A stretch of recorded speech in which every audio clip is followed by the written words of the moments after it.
Ating pong reviewin ang ating nakuhang Hyundai Santa Fe 2021 Calligraphy Edition. Yan po, kung makikita nyo, kulay white na mayroong magandang grill sa harapan, at may malaking badge ng Hyundai. Sa gilid naman po, ayan, makikita nyo yung mga arugado po niya sa gilid. Napakaganda dahil simple lang, pero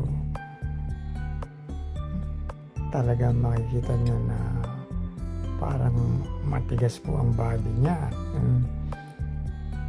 Pati po yung mga trim niya sa gulong,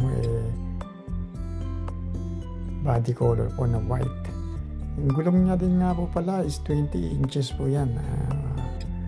Kaya kung makita nyo, mukha po siyang mataas. At ayan po yung likod naman po niya.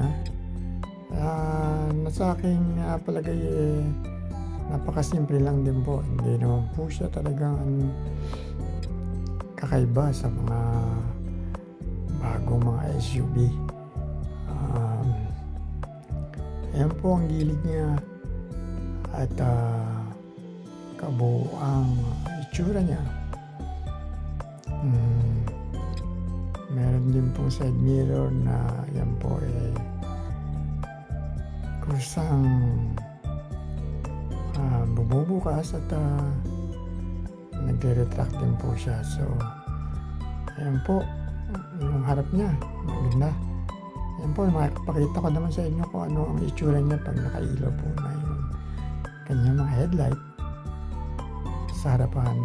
Mga LED na po ang ilaw niyan, kaya napakaganda. At isa pa ang sa likod niya po ay mga LED na rin. Yan po pala merong isa sa mga na gusto ko, yung nag-auto po ang kanyang brightness. At ang makina naman po, ayan, malinis pa po siya. Kaya 4-cylinder po siya na 277 horsepower na turbo. Kaya napakaganda pong umarangkada. Yung nga lang po, medyo malakas sa gasolina. Medyo malakas siya dahil ang turbo. Pero kumpara po doon sa pinalta natin, hindi po mapapaya. Talaga ang arangkada niya napakaganda. Ayan naman po yung sound system niya. Harman Kardon po siya. Kaya ang premium sound po ang binibigay sa atin ito. Kaya napakasarap makinig habang nagda-drive. Ang mga seats niya naman po, leather po ito na Napa leather. Kaya yan po isa sa pinakamaganda na leather na makikita nyo sa mga sasakyan, dahil po ay very malambot siya at very comfy. At puro automatic po yung mga settings po niyan. Ayan, kaya makikita nyo tumataas at may likod din po siya. Yung manibela niyan po ay hindi po siya pinakamaganda, pero balot din po ng leather. Kaya at ayan po, makita nyo yung infotainment system niya para pong aeroplano. Kaya pag yan po, i-install po natin yung kanyang mga tachometer, mga parang 3D na po siya, parang nakaangat po siya. Kaya napakaganda po at malinaw. Ang infotainment po yan po, 10.5 po ang sukat po nung ating screen. At ang ano po niya, ang shift po niya is puro push button. Kaya hindi na po kayo kailangan kumambyo at pindot-pindot na lang. Yan po, makikita nyo naman yung sa likuran niya. Ayan po, all leather din po yan. Ito po kasi ang pinakamataas na trim niya. Kaya nilagay po dito lahat yung mga magagandang pictures na makikita nyo sa isang luxury na sasakyan.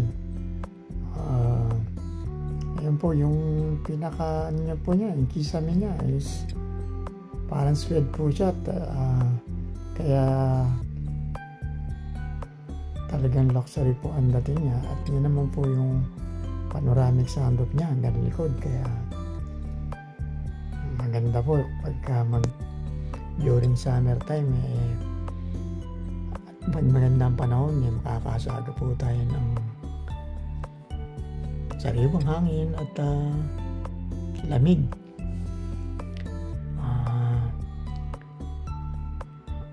Ang ano nga din pala, meron din po siyang ambient light. Yan kung nakita nyo doon sa gilid merong mga LED light na pwede nyo pong palit-palitan yun. Ito yun naman po yung kanyang settings for power po yan. Pero merong sport, merong smart, at merong economy, at merong snow rin. Kaya habang pinapalitan nyo po yan, nakita nyo po pag chinis nyo sa ibang nagpapalit po yung mga digital na tachometer po niya at yung mga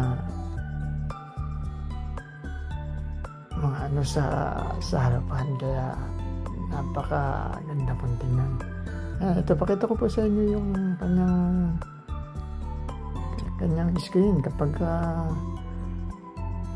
ginagamit po natin yung may kanya-kanya settings po sa likod, sa gilid, at pati sa harap po, at na-adjust kaya kung anong gusto nyo makita talagang safe po yung at nag-a-alarm naman po yan kung meron kayo at nagbe-break din po ang kusa. Kaya ayan, makikita nyo malinaw po siya, kaya maganda po, magandang upgrade po yan sa ating pong pinalitan na kotse. Kaya ito po ang isang picture na gusto ko pag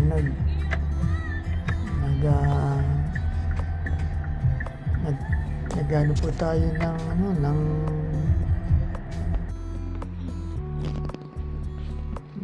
nag-revisto po sa side mirror, sa camera sa side mirror. Pagkakaliwa tayo kung ano yung makikita nyo na sa gilid, makikita nyo sa screen ng harap ng kotse. Balik po tayo dito naman sa likod. Ayan po, meron po naman kayo sa bukol, at ito po yung likod niya, may libre na siyang